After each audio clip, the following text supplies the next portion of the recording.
Hello guys, so let us look at some trigonometry questions. This time we're going to be using the inverse trig functions and then reference angles. Alright, let us try to look into the first question.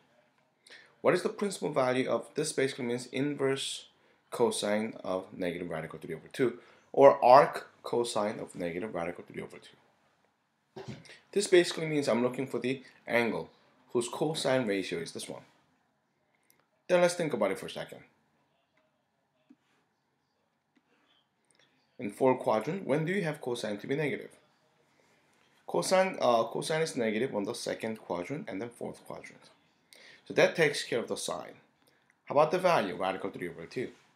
For what angle will cosine be radical 3 over 2? That's right, the angle has to be 30 degrees.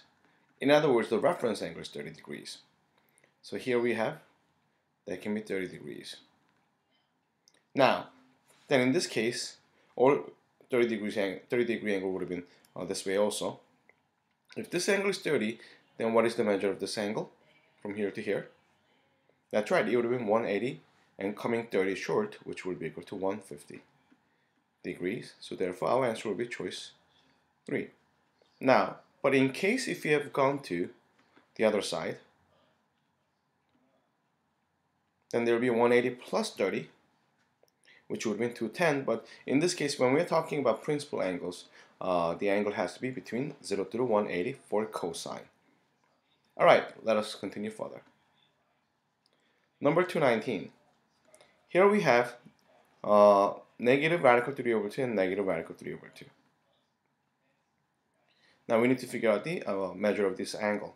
Now, notice that here, x corresponds to cosine and y corresponds to sine. That's right. Now, and both of them are negative, so we know that the quadrant is third quadrant here. But for what value of the angle is cosine radical 3 over 2 or the sine radical 3 over 2? That's right, the angle, the reference angle has to be equal to 45 degrees. Now, since the reference angle is 45, from here, what do you realize? We have to come 180 and then go 45 further. Then the angle of theta would have been 180 plus 45, which would be 225.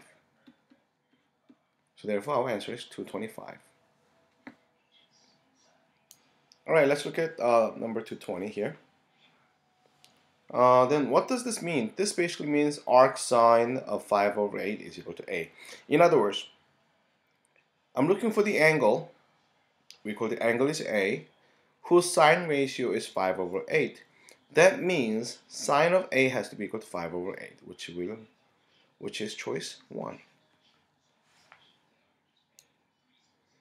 Now, number 221.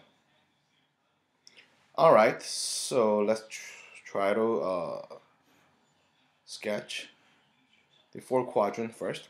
So negative 305 degrees. Once again, negative, that means we're not moving from the counterclockwise, but we will be moving clockwise. So starting from here. Now that means we're going to go all the way down here somewhere. Now, so we realize that that's 305. That means what will be the measure of this angle, or we call it reference angle, the red angle. Now that means 360 minus 305. Okay, let me just make a mark that this was negative 305 because it's going opposite direction. Now, then here it will be, yeah, that's right, we'll get 55 degree angles. But since what we ended up happening was it ended up happening at first quadrant, we know that cosine is positive with the 55 degree angle, which will be choice 2. Alright, that's it. I'll see you later.